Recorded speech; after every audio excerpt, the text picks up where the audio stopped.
তো বন্ধুরা সবাই কেমন আছো? তো তোমরা দেখছো তৌফিক অফিসিয়াল। তো আজকে আমরা যাব মুম্বাই হাজি আলি। তো এখান থেকে সাইন থেকে মহালক্ষ্মী টিকিট কাটবো। তো সঠিক টিকিট কাটতে গেল, তো টিকিট কাটছে আমার বন্ধু সঠিক। তো বাইরের ভিউটা দেখো তোমরা, এত সুন্দর, মানে এত ভিড়, মানুষজন কত এখানে। এখানে কাজের জায়গা, সাইন ধারাবি। তো দেখো তোমরা কত ভিড়।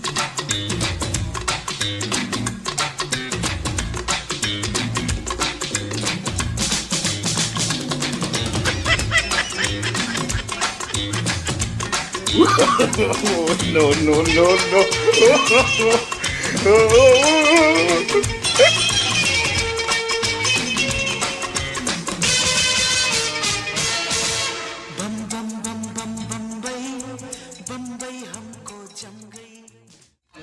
তো আমাদের টিকিট কাটা হয়ে গেছে।